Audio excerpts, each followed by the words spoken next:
আসসালামু আলাইকুম। যারা ফাস্টফুড লাভার আছেন তাদের পছন্দের তালিকায় পিৎজা অন্যতম। এই পিৎজা বাহির থেকে কিনে খেতে গেলে অনেক দাম গুনতে হয়, তাই খুব সহজে চুলার মধ্যে কিভাবে এই পিৎজা তৈরি করতে হয় আজকে সেই রেসিপি আপনাদের সঙ্গে শেয়ার করব। রেসিপিটি ভালো লাগলে চ্যানেলটিকে সাবস্ক্রাইব করে ভিডিওতে একটি লাইক দিয়ে রাখার অনুরোধ রইল। চলুন দেখি কিভাবে পিৎজা তৈরি করতে হয়। মেজারমেন্ট কাপ দিয়ে মেপে 1 কাপ ময়দা নিয়েছি, এখানে আটা নিলেও হবে। দিচ্ছি 1 টেবিল চামচ পরিমাণ ড্রাই ইস্ট, 1 টেবিল চামচ পরিমাণ চিনি এবং স্বাদ মতো লবণ।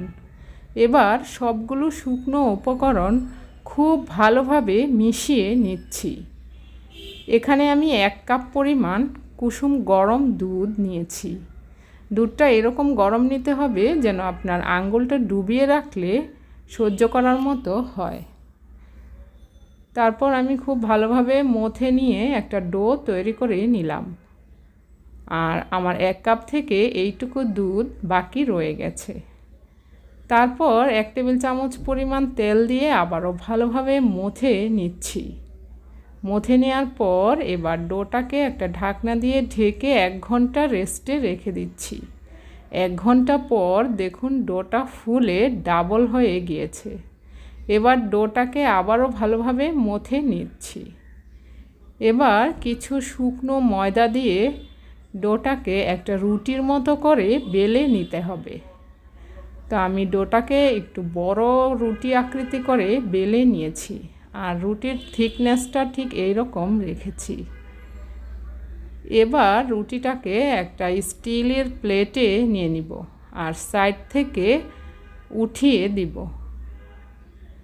তারপর একটা কাঁটা চামচের সাহায্যে এইভাবে কেচে নিব, এতে করে আপনার রুটিটা মাঝখান থেকে ফুলে উঠবে না। তারপর এখানে আমি টমেটো সস দিয়ে দিব। সসটা একটু বেশি পরিমাণে নিয়ে পুরো রুটিটার মধ্যে লাগিয়ে নিচ্ছি। এখন দিচ্ছি গ্রেট করে রাখা মজেরেলা চিজ। তারপর কেটে রাখা গ্রিন কালারের ক্যাপসিকাম দিয়ে দিচ্ছি। আপনি যে কোনো কালারেরই দিতে পারেন। এখন দিচ্ছি কিছু পেঁয়াজ। এবার উপর দিয়ে আবারও গ্রেট করে রাখা মজেরেলা চিজ দিয়ে দিচ্ছি। এখানে আমি সসেজ নিয়েছি, এই সসেজটা আমি বাসায় তৈরি করেছি। সসেজের লিঙ্কটা আমি ডেসক্রিপশন বক্সে দিয়ে দিব, চাইলে দেখে নিতে পারেন। তারপর কিছু ব্ল্যাক অলিভ দিয়ে দিব। এবার সামান্য পরিমাণ চিলি ফ্লেক্স দিয়ে দিচ্ছি। তারপর কিছু অরিগানো উপর দিয়ে ছড়িয়ে দিচ্ছি। তো দেখুন আমার পিৎজাটা একদম তৈরি হয়ে গেছে। এখন চলে যাব চুলায়। এরকম একটা বড় হাঁড়ির মধ্যে বসিয়ে নিব প্লেটটা, আর তার উপরে ঢাকনা দিয়ে ঢেকে দিব। চুলার আঁচটা মিডিয়াম লোতে রেখে 45 মিনিট বেক করে নিব। 45 মিনিট পর দেখুন পিৎজাটা কিন্তু খুব সুন্দরভাবে বেক হয়ে গেছে। একটা কাঠি দিয়ে চেক করে নিচ্ছি, আর চুলার আঁচটা কিন্তু মিডিয়াম লোতে রাখতে হবে। এবার আমি কেটে দেখাচ্ছি, দেখুন কতটা লোভনীয় হয়েছে। আর এটা খেতেও কিন্তু দারুণ মজার হয়েছে। আর পেছন দিকে দেখুন ক্রিস্পি হয়েছে, খেতে কিন্তু খুব ভালো হয়েছে।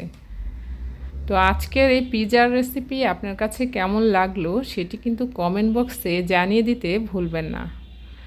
যদি ভালো লেগে থাকে ফ্যামিলি এবং ফ্রেন্ডসদের সঙ্গে শেয়ার করে দিতে পারেন।